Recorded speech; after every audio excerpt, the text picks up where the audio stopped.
Okay, Graham, so why Brexit Pie? A whole album of songs and poems about Brexit.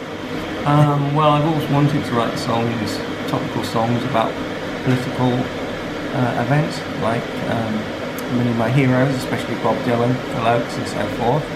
However, I tried, but they were sort of just rubbish until Brexit came along. Even before the Brexit, I wrote the EU referendum blues. It's just something I felt so deeply about that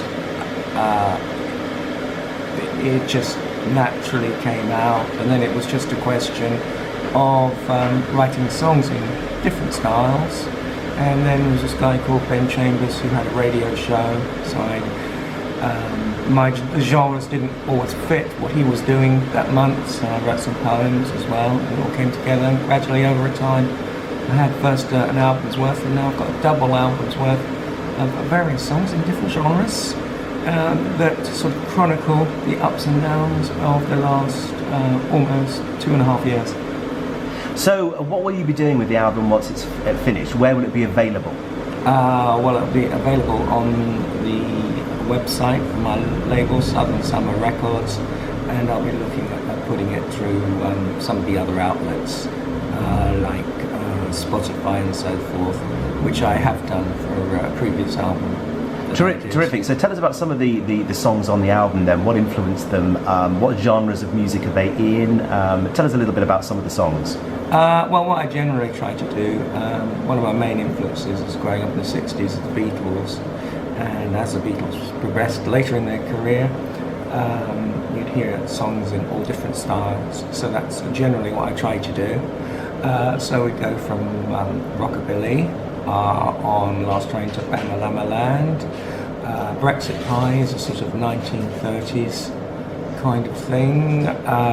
There's a little almost rap, I suppose, in Hissy Fit, and little jazz singing in The Wrecking Crew, a nice ballad in The Dream It's Dying, which was actually inspired by the very words that Boris Johnson used.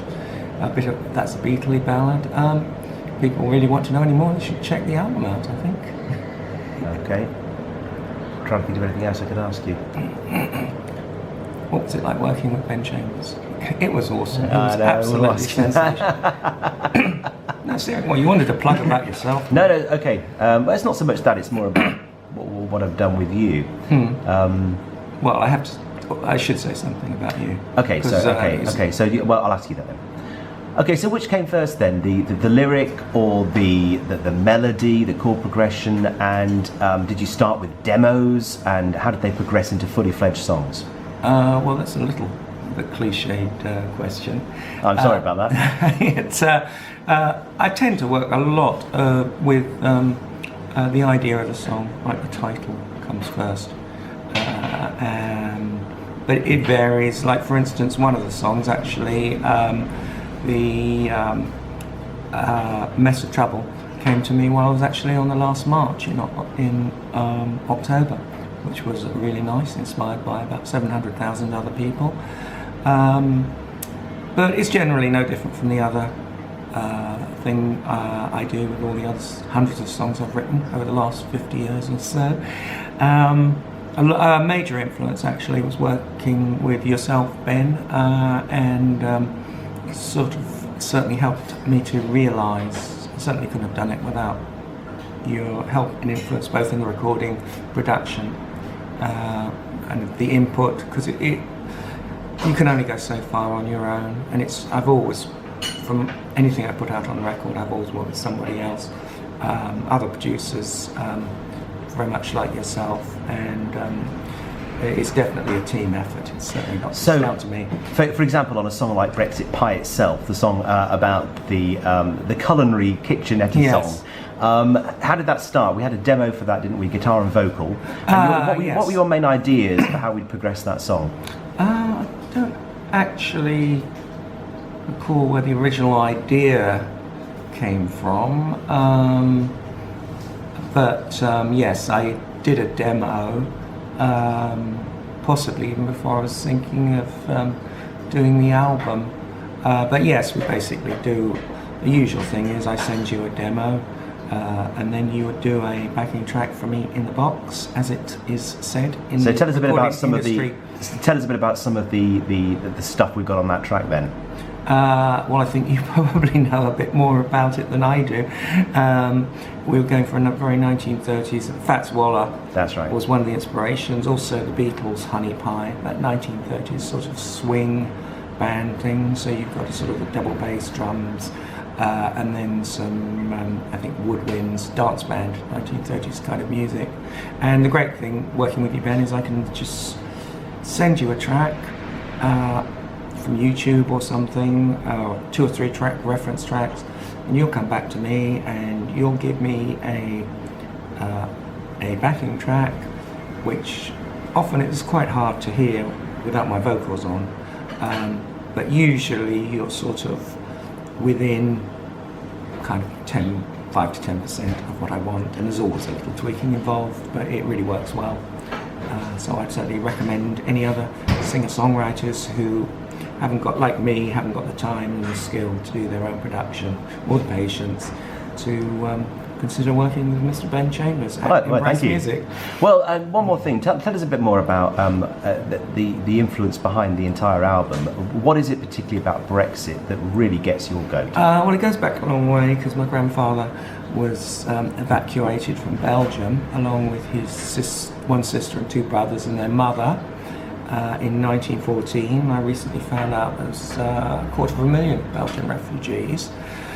Then, 25 years later, I had some cousins, the sons of one of the boys that was were evacuated themselves, and they both went back to where they'd been at school in Weybridge in Surrey.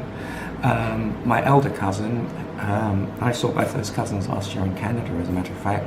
My elder cousin actually ran away from school went back to Muswell Hill. That's another story.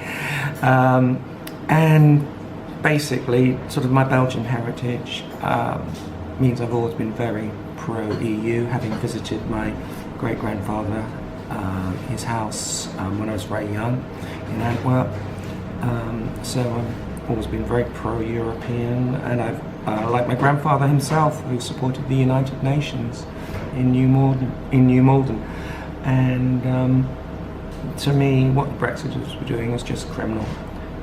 Actually occurred to me in the 2015 election, the day afterwards. I was driving to a gig, and I thought, oh no, we're going to have to go through this awful referendum process now, because there's no minority government. I'm being quite a pessimist by nature. If something can go wrong, it will. I wasn't taking anything for granted, so I was obviously very disappointed and upset by the referendum result, but I vowed to fight on, and in fact I went to the very first march where I met Madeleine Kay and some of the other anti-Brexit people, which was about 10 days after the referendum result.